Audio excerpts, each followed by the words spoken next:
Good morning বন্ধুরা, কেমন আছো সবাই? আশা করি সবাই খুব ভালো আছো। আমিও ভালো আছি। আমার এক আকার স্বপ্ন চ্যানেলে তোমাদেরকে অনেক স্বাগত আর ভালোবাসা জানিয়ে আজকের ভিডিওটা শুরু করছি। আজকে হলো রবিবার আর তার সাথে আজকে হলো মহাষষ্ঠী। তো মহাষষ্ঠীর অনেক অনেক আন্তরিক শুভেচ্ছা আর ভালোবাসা আমার তরফ থেকে আমার ইউটিউব পরিবারের জন্য। তোমরা সবাই খুব ভালো থেকো, সুস্থ থেকো। আজকে যেহেতু রবিবার আর তার সাথে পুজোও চলছে, তো সেই জন্য একটু তো স্পেশাল রান্না করতেই হয়।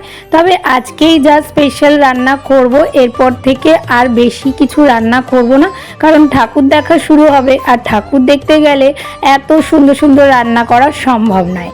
তো সেই জন্য আজকে একদম ভালো মন্দ খাইয়ে দিচ্ছি, তারপর থেকে আর বেশি ভালো মন্দ খাবার খাওয়াতে পারবো না। নয় কিনে খেতে হবে, আর না হলে যা আমি পারবো টুকটাক সেইটুকুই করে দেব। তো সেই জন্যই আজকে করছি একটুখানি চিকেন পোলাও। আসলে কি বলতো, আজকে না একটু দেরি হয়ে গেছে। এমনি তো রবিবার দেরি হয়, তার মধ্যে আজকে আরও বেশি দেরি হয়ে গেছে, কারণ আজকে একটু আমাদের চিমনিটা পরিষ্কার করতে লোক এসেছিল। তো সেই জন্য না রান্না বসাতে একদম দেরি হয়ে গেছে। তো এখন যদি আমি চিকেন আর পোলাও আলাদা আলাদা করে করতে যাই তাহলে অনেকটা টাইম লাগবে। তো সেই জন্য ভাবলাম একেবারে চিকেন পোলাও করে নিই একসাথে করে, তাহলে তাড়াতাড়ি হয়ে যাবে। আর আজকে না একটু ঠাকুর দেখতেও বেরাবো, এই 5টা সাড়ে 5টা নাগাদ বেরাবো। তো সেই জন্য একটু তাড়াহুড়া করছি। আর সব দিক ম্যানেজ করতে গেলে এরকমই বুদ্ধি কাজে লাগাতে হয়, তাই না বলো? তো যাই হোক, দেখতেই পারলে চিকেনের মধ্যে পোলাওয়ের চালটা দিয়ে দিলাম, মানে গোবিন্দভোগ চাল। আর তারপরে নুন মিষ্টি একটু ঘি দিয়ে ভালো করে নাড়িয়ে চাড়িয়ে গরম জলটা দিয়ে দিলাম। আর আজকে যতটা চিকেন এনেছিল পুরো চিকেনটা পোলাওয়ের সাথে করলাম না, শুধু এই বেলার জন্যই চিকেন পোলাওটা করলাম। আর আলাদা করে এই চিকেনটা কষিয়ে রেখে দিচ্ছি, যাতে রাত্রিবেলা মানে এসে খেতে পারি, কারণ রাত্রিবেলা তো ঠিক নেই কখন আসবো না আসবো, আর তারপরে কি কতটা কি খেতে ইচ্ছে করবে না করবে। যদি একদমই খেতে না ইচ্ছা করে তাহলে দুটো রুটি এনে খেয়ে নিতে পারবো। তো সেই জন্য ওটা রেডি করে রেখে দিলাম। তো এই যে দেখো আমার চিকেন পোলাওয়ের ফাইনাল লুক, একদম খুব সুন্দর ঝরঝরে হয়েছে। তো তাড়াতাড়ি করে এটা খেয়ে নিই, খেয়ে দিয়ে একটুখানি রেস্ট নিয়ে সাজুগুজু করে বেরিয়ে পড়বো ঠাকুর দেখতে। গুড ইভিনিং বন্ধুরা, তো চলে আসলাম একেবারে বিকালবেলা। এখন বাজে প্রায় 5:30 মতো। তো আমরা রেডি হয়ে গেছি তিনজনেই। আর ওইদিকে দেখো আমাদের ক্লাবে পুজো হচ্ছে, তো সেই জন্য ঢাক বাজছে, আর সেটা দেখেই রিশানও ঘরে ঢাক বাজাচ্ছে। আর আজকে আমি এই কুর্তিটা পরেছি, তো কেমন লাগছে অবশ্যই কিন্তু কমেন্ট করে জানিও। তো চলো যাওয়া যাক ঠাকুর দেখতে। আর এই যে এই হলো রনর লুক। তো রন এই জামাটা পরেছে আর রিশান এই জামাটা পরেছে। তো কেমন লাগছে ওদেরও সেটাও কিন্তু অবশ্যই কমেন্ট করে জানিও।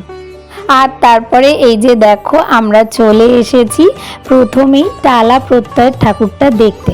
আর আমাদের সাথে আমার দিদিভাই জিজুরাও আছে, তো আমরা সবাই মিলেই একসাথেই এসেছি। আর এই যে লাইনে দাঁড়িয়ে পড়েছি। তবে এই লাইনটা না একভাবে দাঁড়িয়ে নেই, কন্টিনিউ চলছে। আর এভাবে চললে না ভালো লাগে, জানো তো। একভাবে দাঁড়িয়ে থাকতে বেশি বোরিং লাগে আর বাচ্চাগুলো বিরক্ত হয়। তো যেহেতু ওদের প্যান্ডেলটা অনেকটা ভিতরে করে, মানে লাইনটা অনেক আগে থেকে শুরু করে, তো সেই জন্য একটুখানি হাঁটতে হয়েছে বেশি, না হলে খুব একটা দাঁড়িয়ে থাকতে হয়নি। আর তারপরে এই হলো টালা প্রত্যয়ের প্যান্ডেল, আর এই হলো তাদের প্রাইজ। প্রত্যেক বছরই টালা প্রত্যয় প্রাইজ পায় এশিয়ান পেইন্টের তরফ থেকে, এইবারও ওরা প্রাইজ পেয়েছে। তো আর এই বছর না এটা 100 বছর পূর্ণ হলো, তো সেই জন্য বেশ সুন্দর করেওছে প্যান্ডেলটা। দেখো এটা না কিছুটা, দেখো এর থিম হচ্ছে বীজ অঙ্গন। তো এটা ওই যে মানে এখন যে সবজির মধ্যে রাসায়নিক মিশিয়ে সবজিকে নষ্ট করে দেওয়ার যে পদ্ধতি চলছে, বা দিন দিন আস্তে আস্তে সবজির উৎপাদনগুলো বন্ধ হয়ে যাচ্ছে, তো সেই সব জিনিস নিয়ে পুরো থিমটা তৈরি করেছে। আর তার ফলে কি কি আমাদের প্রতিক্রিয়া হচ্ছে, কি কি খারাপ হচ্ছে, সেই সব জিনিসগুলোই এখানে তুলে ধরা হয়েছে। আর তোমরা কিছু মনে করো না, আমি হয়তো খুব সুন্দরভাবে প্রত্যেকটা প্যান্ডেলের থিম বুঝিয়ে দিতে পারবো না, তবে আমি যেটুখানি বুঝতে পেরেছি সেইটুখানি তোমাদেরকে বুঝিয়ে দেওয়ার বা বলে দেওয়ার চেষ্টা করছি।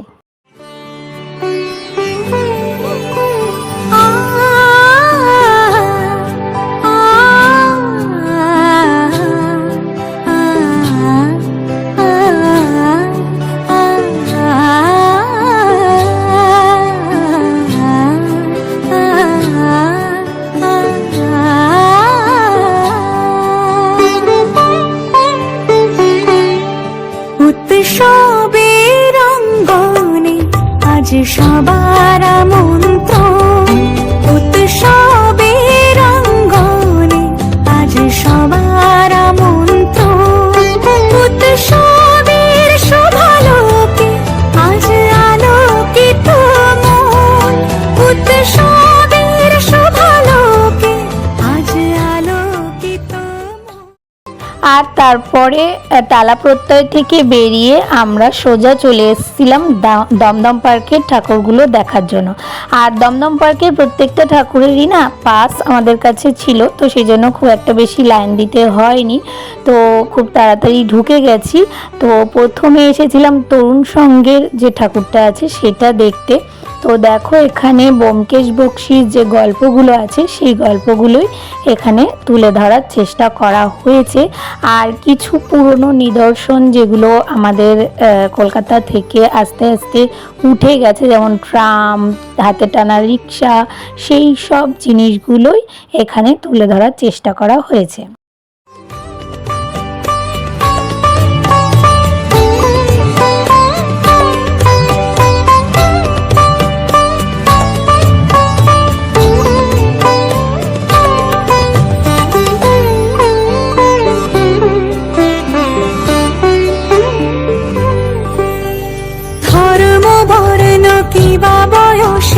সীমানা ছাড়িয়ে আজি প্রতি গৃহ কোন পর স্বজন নব সাজে উঠে সাজিয়ে, ধর্ম বর্ণ কিবা বয়সে সীমানা ছাড়িয়ে আজি প্রতি গৃহ কোন পর স্বজন নব সাজে উঠে সাজিয়ে, আকাশ নীলে মেঘের ভেলা আনন্দ হয়ে ভাসে, শিউলি সুরভি মিশে যায় উৎসব উচ্ছ্বাসে, উৎসব উচ্ছ্বাসে, উৎসব উচ্ছ্বাসে। আর তারপরে চলে এসেছিলাম ভারত চক্রের প্যান্ডেলটা দেখতে। তো এটাও খুব সুন্দর করেছে। তো এটার মধ্যে থিমটা আমি খুব একটা বলতে পারবো না, তবে যতটুকু বুঝতে পেরেছি কিছু শক্তির বা দেবীর শক্তির প্রকাশ এখানে দেখানো হয়েছে। যেখানে মা দুর্গা বসে আছেন, ধ্যান করতে করতে বসে আছেন, তার উপর থেকে একটা শক্তির আভা আসছে। তো সেটাই আমার দেখে যতটুকু মনে হয়েছে সেটুকুই তোমাদেরকে বললাম। উৎসবের অঙ্গনে আজ সবার আমন্ত্রণ, উৎসবের অঙ্গনে আজ সবার আমন্ত্রণ। আর তারপরে ওখান থেকে বেরিয়ে আমরা যাচ্ছি দমদম পার্ক সার্বজনীন প্যান্ডেলটা দেখার উদ্দেশ্যে। তো রাস্তায় এটা দেখতে পেলাম, তাই তোমাদের সাথে একটু শেয়ার করলাম। আর তারপরে এই যেই প্যান্ডেলে ঢুকে গেছি, তো প্যান্ডেলের থিম প্রথমেই তোমরা দেখতে পারলে হারায়ে খুঁজি। তো আমার যতদূর মনে হলো কিছু হারিয়ে যাওয়া নিদর্শন সেগুলো আর কি এখানে ফুটিয়ে তোলা হয়েছে। আর এই প্যান্ডেলটাতে না খুব একটা লাইন বা ভিড় প্রচুর পরিমাণে বাদবাকি তিনটে প্যান্ডেলের যা হয় এই দমদম পার্কের, তো সেরকম না হলেও মোটামুটি এটা সিম্পলের মধ্যে খুব সুন্দর করে।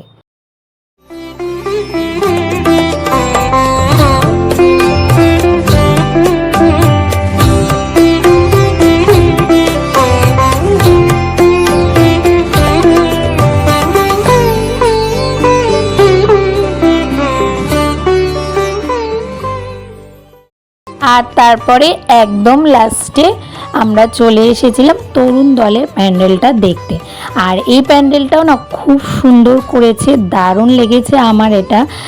কারণ এই প্যান্ডেলের থিম ছিল ছাপ, মানে হাতের ছাপ, পায়ের ছাপ, যে কোনো জিনিস যে ছাপ দিয়ে তোলা হয়, তো সেই সব জিনিসগুলোকে এখানে তুলে ধরা হয়েছে। তো এই যে দেখো এখানে কত সুন্দর একটা হাত দিয়েছে বড় বানিয়ে, আর এখানে দেখছো ছোট ছোট সব হাতের ছাপ, পায়ের ছাপ, এই সব জিনিসগুলো বা ছাঁচে ফেলে যে জিনিস তৈরি হয় সেই সব জিনিসগুলোকে এখানে তুলে ধরা হয়েছে। আর ঠাকুর প্রতিমাটাও জানো তো সেই রকমই বানানো হয়েছে, পুরোপুরি একদম ছাঁচে ফেলে ঠাকুর যে বানানো হয় সেটাই।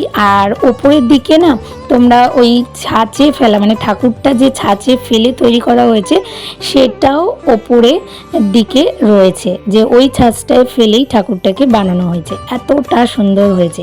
আর এই যে দেখো এটাও বলছে ওখানে যে লক্ষ্মীর পায়ের ছাপ, তো সেই জন্য অনেকে পয়সাও দিচ্ছে। তো সবকটা প্যান্ডেলের মধ্যে আমার মনে হয় এই প্যান্ডেলটাই আমার সব থেকে বেশি ভালো লেগেছে। মেতে ওঠে দেখো ত্রিভুবন আজ প্রাণের এই উৎসবে, অনাবিলে আনন্দ হতে কে বা বঞ্চিত রবে। মেতে ওঠে দেখো ত্রিভুবন আজ প্রাণের এই উৎসবে, অনাবিলে আনন্দ হতে কে বা বঞ্চিত রবে। ধূপ দীপে আলোর মালায় সমারোহের ক্ষণে উৎসব আজ বেঁধেছে সবারে মহামেল বন্ধনে, মহামেল বন্ধনে, মহামেল বন্ধনে। আর এইদিকে দেখো রিশানের পায়ে ব্যথা হয়ে গেছে, তার জন্য ও এরকমভাবে হাঁটছে। যদিও অনেকবার ও ওর বুবুর কোলে উঠেছে, তারপরেও নাকি ওর পায়ে ব্যথা হয়ে গেছে। তো যাই হোক, ভিডিওটা আমি এখানেই শেষ করছি। আর ভিডিওটা যদি ভালো লেগে থাকে তাহলে একটা লাইক, কমেন্ট, শেয়ার আর সাবস্ক্রাইব করে পাশে থেকো। তাহলে দেখা হচ্ছে নতুন একটা ভিডিওর সাথে। ততক্ষণের জন্য তোমরা সবাই খুব ভালো থেকো, সুস্থ থেকো আর অনেক অনেক স্বপ্ন দেখতে থাকো।